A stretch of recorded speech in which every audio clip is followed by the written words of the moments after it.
The man at the far end of the subway car was staring at me when I got on.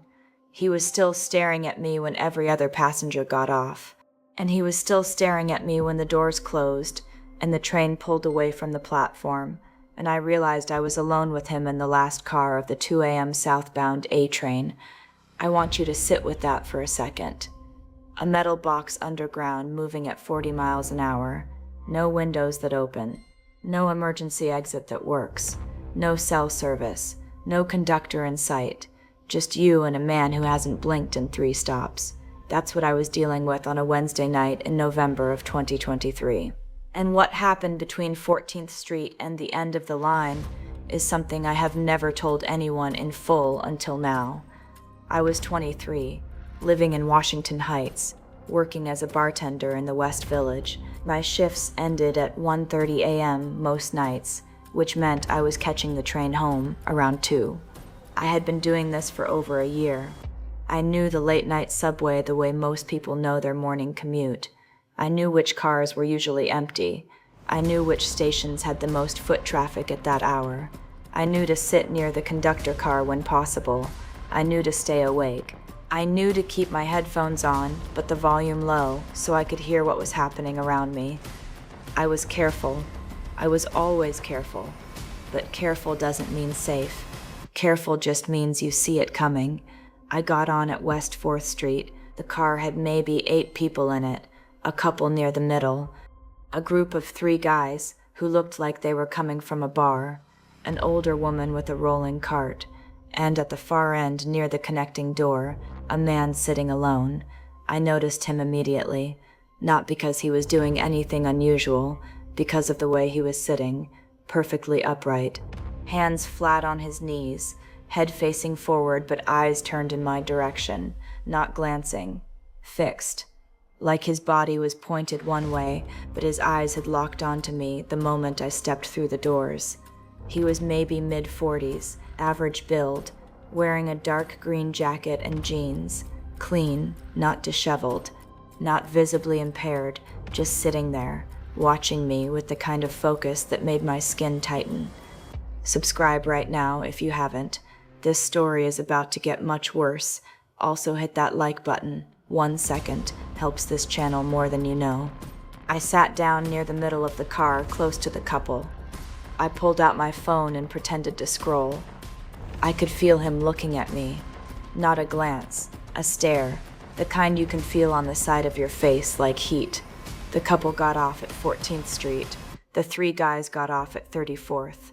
The older woman got off at 42nd. By 59th Street, it was just me and him. The car was empty. I was sitting in the middle. He was at the far end, about 30 feet between us. The train rocked and swayed, and the fluorescent lights buzzed, and neither of us moved. I made a plan. I would get off at the next stop regardless of where it was. I would walk to the next car or go upstairs to the platform and wait for another train. Simple, logical. Then the train slowed for 72nd Street. The doors opened. I stood up. I walked toward the door, and out of the corner of my eye I saw him stand up too, not rushed, calm. He took 2 steps toward the door nearest to him. I stopped. If I got off, he was going to get off. If I stayed on, he was going to stay on. I was being mirrored. I sat back down. He sat back down. The doors closed. The train started moving again. My heart was pounding so hard I could feel it in my throat. I had no service. I couldn't text anyone.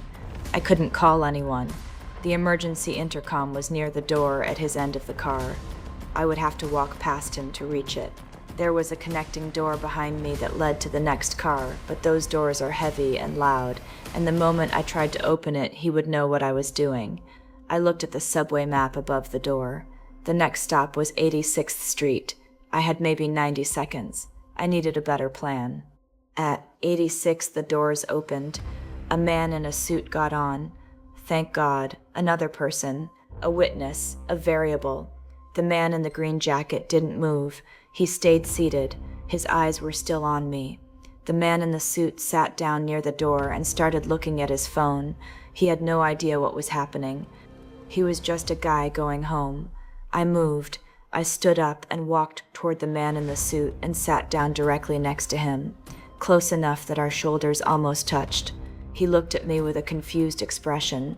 I leaned toward him and said as quietly as I could, "There is a man at the end of this car who has been following me with his eyes for 6 stops. Please don't look at him. Please just stay next to me until I get off." The man in the suit, to his credit, didn't flinch. He didn't turn around. He just nodded slightly and said, "Okay." Then he put his phone away and sat up straighter, like he understood the assignment. We rode like that for 3 more stops. The man in the green jacket didn't move. He didn't get up. He didn't shift. He just sat there watching the 2 of us. When we reached 125th Street, the doors opened and I stood up. The man in the suit stood up with me. We walked out onto the platform together. I looked back through the window as the doors closed. The man in the green jacket was standing now. He had moved to the exact seat where I had been sitting. He was looking out the window at me, not through me, at me. The train pulled away. His face slid past the glass and disappeared into the tunnel. The man in the suit walked me to the staircase. He asked if I was okay. I told him I was. He said he lived 2 stops further, but he wasn't going to let me get off alone. I asked him how he knew something was wrong. He said he didn't. He said when a stranger sits that close to you and whispers like that, you don't ask questions, you just act. I thanked him. He told me his name. I told him mine. Then he went back down the stairs to wait for the next train. I never saw him again. I don't know his last name. I don't even remember his first name clearly anymore. But I remember what he did. He sat next to a terrified woman on a subway at 2 in the morning and didn't ask questions and didn't hesitate and didn't look back at the man who was watching us. That stranger might have saved my life that night. And he'll never know for sure because I never got to tell him what happened after he left. I transferred to a different train and made it home around 3:30. I locked every lock on my door and sat in the dark for an hour because I couldn't stop shaking. I kept seeing his face through the glass as the train pulled away. That last look, not angry, not frustrated, patient, like he wasn't done, like this was just a round he had lost, and there would be other rounds on other nights with other women and other last cars.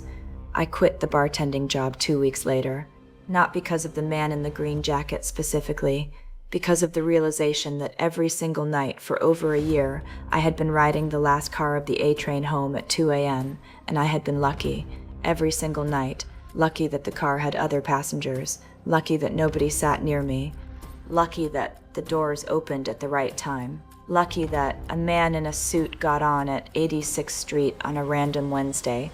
I had been surviving on luck and calling it routine, and luck runs out. It always runs out. The only question is when. Our train stopped in the middle of a tunnel between stations, and the lights went out, and for 11 minutes, I sat in total darkness underground with 40 strangers, and none of us could explain the sound that was coming from outside the car. I'm going to tell you what that sound was. Or more accurately, I'm going to tell you what it sounded like, because to this day, I have no idea what actually produced it.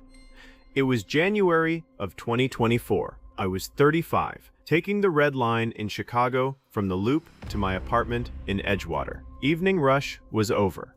It was maybe 8 p.m. The car was about half full.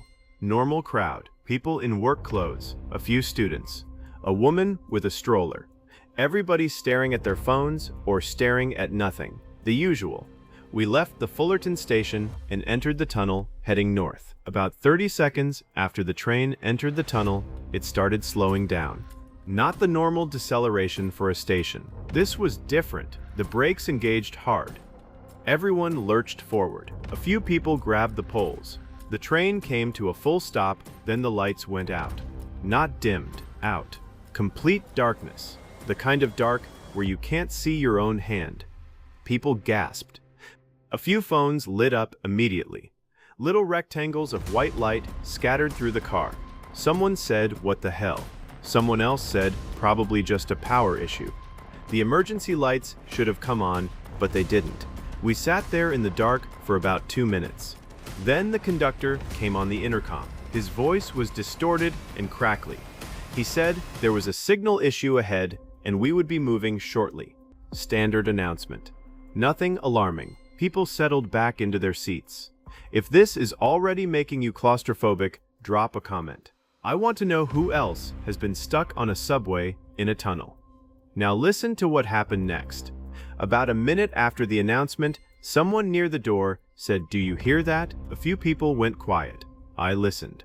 There was a sound coming from outside the car, not from the tunnel ahead or behind, from the side, from the walls of the tunnel. It was a tapping sound, rhythmic, steady, like someone knocking on the outside of the car with their knuckles. Tap, tap, tap, pause, tap, tap, tap, pause. The same pattern over and over. It moved. It started near the front of the car and traveled down the side toward the back, like whatever was making it was walking alongside the train, in the tunnel, in the space between the train and the tunnel wall. A space that I knew from looking out windows on other rides was no more than 2 feet wide. People started getting nervous. The woman with the stroller pulled her baby closer. A guy near me said it's probably maintenance workers. That made sense. Workers in the tunnel, inspecting something, tapping on the car to signal the conductor. Logical. Except the tapping didn't stop. It reached the back of the car and then it started again at the front. The same speed, the same rhythm, like it had circled back, or like there was more than one. The tapping got louder, not gradually, suddenly. Like whatever was tapping had gone from knuckles to a fist. The car vibrated with each hit. You could feel it through the seats, through the floor. Someone yelled, "Hey," like they were yelling at whoever was outside. The tapping stopped immediately. Dead silence. Just the sound of 40 people breathing in the dark. Then something hit the side of the car, hard. A single impact that shook the entire car sideways. People screamed. The stroller rolled. Someone fell out of their seat. I grabbed the pole next to me so hard my palm burned. Another impact on the other side. The car rocked the opposite direction. Bags fell off laps. A phone skidded across the floor. Then a third impact on the roof, directly above us. The metal buckled inward just slightly. Just enough to see. Like something heavy had landed on top of the car from a height. The ceiling groaned. I could hear what sounded like something dragging across the roof. Slow, heavy, deliberate. Moving from one end of the car to the other. Not sliding, dragging. Like something with weight and limbs was pulling itself across the metal. You could hear it through the ceiling. The scrape of something hard against steel. Moving inch by inch. Nobody moved. Nobody spoke. 40 people sat in the dark underground listening to something crawl across the top of a subway car, and not a single one of us made a sound. Because we all understood the same thing at the same time. Whatever was up there was close enough to hear us too. Then the lights came back on, all of them, at once. Blinding after so many minutes of darkness. People shielded their eyes. The train lurched forward and started moving. The dragging sound stopped instantly. Whatever had been on the roof was either gone or had fallen off when the train accelerated. The car was dead silent even with the lights back on. Nobody spoke. Nobody looked at each other. 40 strangers who had just shared something they couldn't explain, and every single one of them had already decided not to talk about it. We pulled into the Belmont station 2 minutes later. Half the car emptied before the doors were fully open. People practically ran to the stairs. The woman with the stroller was crying. A man in a business suit was gripping a pole with both hands even though the train had stopped. His knuckles were white. I got off and stood on the platform for a while. I looked at the side of the car as it sat at the station. There were marks on the metal panels. Long streaks, not paint, not dirt. Scrapes, deep ones. Like something with hard edges had been dragged along the surface with force. 3 parallel lines running the length of 2 panels. The train left. I took an Uber home. I rode the red line again the following week because I had no other option. The CTA doesn't offer alternatives when your whole life is built around one train line. But every time the train enters a tunnel, and slows down. My hands grip the seat, and I listen. I listen for tapping, and I pray I never hear it again, because whatever was out there in that tunnel wasn't maintenance. Maintenance doesn't climb on top of trains. Maintenance doesn't drag itself across the roof. And maintenance doesn't stop the moment you yell. Whatever was out there heard us.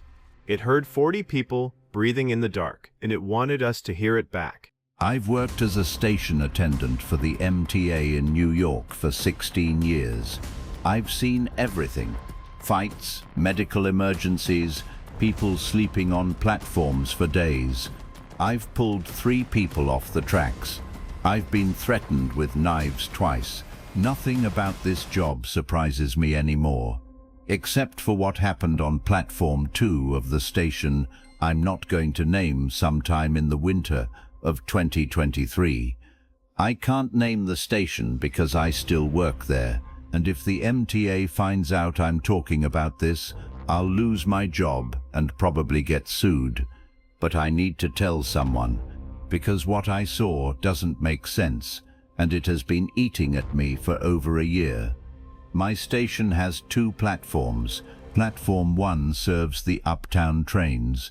Platform 2 serves the downtown trains. Between the 2 platforms there's the tracks, obviously, and a narrow service walkway that maintenance uses. The platforms are connected by a passageway at the south end. At night, after the last train around 1 a.m., I do a sweep of both platforms to make sure nobody is still down there, sleeping, hiding, whatever. Then I lock the gates and go home. I've done this sweep hundreds of times. It takes about 15 minutes. I walk platform 1 first because it's closer to my booth. Then I cross through the passageway and walk platform 2. I check the benches, the corners, the alcoves behind the support columns. Then I'm done. On this particular night, I finished platform 1. Clear. Nobody. I walked through the passageway to platform 2. The lights on platform 2 are dimmer than platform 1. Maintenance has been saying they'll fix it for 3 years. They haven't. So at 1 a.m. platform 2 is a long stretch of concrete and tile with pools of yellow light and long shadows between them. I started my walk at the south end. I checked the first bench, empty. The second bench, empty. I was about halfway down the platform when I saw someone sitting on a bench near the north end, about 100 feet away. A man, sitting upright, hands on his knees, looking straight ahead at the tracks. I called out to him, "Sir, the station is closed. You need to exit." He didn't move. I walked closer. I called out again. Same thing. No response. No movement. I got within maybe 30 feet and stopped. Something about him was wrong. His posture was too rigid, too symmetrical. His hands were placed on his knees in a way that looked deliberate, like he was posing. And his skin looked off in the dim light, grey. Not the grey of a sick person, the grey of concrete. I took another step and noticed his clothes. He was wearing a suit, a dark suit with a white shirt. But the suit looked old, not dirty, old. The cut was wrong for modern clothing. The lapels were too wide, the shoulders too sharp. It looked like something from the 1950s or 1960s. I was about 15 feet away when I noticed he wasn't breathing. His chest wasn't moving. His shoulders weren't rising and falling. He was perfectly still, in a way that no living person is perfectly still. Even when you try to sit completely motionless, your body moves. Micro movements, breathing, blinking, pulse in your neck. This man had none of it. He was as still as the bench he was sitting on. I stopped walking. I said, "Sir," one more time. My voice echoed off the tile walls. He didn't respond. I took one more step, and his head turned. Not slowly, not quickly. It just changed position, like a jump cut. one frame facing forward, next frame facing me. There was no movement in between, no turning, no rotation of the neck, just a static head that was suddenly pointed at me. His eyes were open, dark, fixed on mine. His mouth was closed in a thin line. His expression was nothing, not blank, nothing, like a face that had never been used to express anything. I backed up. I didn't turn around. I kept my eyes on him, and I walked backward toward the passageway. He didn't stand up. He didn't follow. He just sat there with his head turned toward me, watching me leave. When I reached the passageway, I turned and walked fast through it to platform 1. I stood there for maybe 2 minutes, catching my breath. My hands were shaking. My radio was in my booth. I walked to the booth and grabbed it and radioed the control center. I told them there was someone on platform 2 who wouldn't leave and might need medical assistance. They said they'd send transit police. I waited. 2 officers arrived about 20 minutes later. I walked them through the passageway to platform 2. The bench was empty. Nobody was on the platform. We walked the entire length, every bench, every corner, every alcove, nothing. The officers looked at me like I was wasting their time. I told them I saw someone. They said nobody was there now. They left. I finished my sweep and locked the gates. On the walk to my car, I kept thinking about how his head moved. That jump cut, that instant reposition. No human being moves like that. I've been around people my whole life. I know how bodies work. Necks rotate, muscles contract. There's motion, there's transition. His head didn't transition. It relocated. I thought about it every night for weeks. Then I started asking around. Other attendants, guys who had worked my station before me. Most of them had nothing to say. But one guy, who had been there for over 20 years, got very quiet when I described what I saw. He asked me which bench. I told him. He said that's the bench where a man jumped in 1987. He said the guy was wearing a suit. He said he sat on that bench for about 10 minutes before he stood up and walked off the edge of the platform in front of an incoming train. He said the station was busy. People saw it happen. Nobody could stop him. The guy I was talking to told me he had seen the same man I described 3 times over his career. Always at night, always on that bench, always after the last train. He said every attendant who works that station long enough eventually sees him. He said most of them don't talk about it. He said the ones who do usually transfer out within a year. I asked him why he stayed. He looked at me and said because he's never gotten up. He said as long as I've seen him, he stays on that bench and he watches you leave. He said the day he stands up is the day I quit. I've been checking that bench every night for the past 14 months. He's been there 4 more times, always sitting, always still, always turning his head, that impossible way to watch me leave. He hasn't stood up yet, but I keep checking. And every night when I walk platform 2, I hold my breath as I pass that bench, because I know that eventually I'm going to walk past it, and the bench is going to be empty. And that will be worse, because it will mean he finally got up, and I won't know where he went. Those were 3 true stories from people who went underground and came back up different. If you made it to the end, tell me which one is going to stay with you tonight. Drop it in the comments.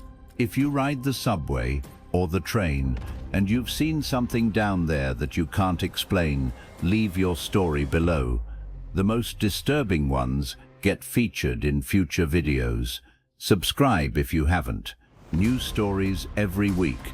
Share this with anyone who takes the train home late at night. They need to hear this before their next ride. Stay safe down there. Keep your eyes up. And if you ever find yourself in the last car of a train at 2 a.m., do yourself a favor. Don't sit at the end. Don't put both headphones in. And whatever you do, don't make eye contact with the man who's been sitting there since before you got on. Because some of them aren't going anywhere. They never were.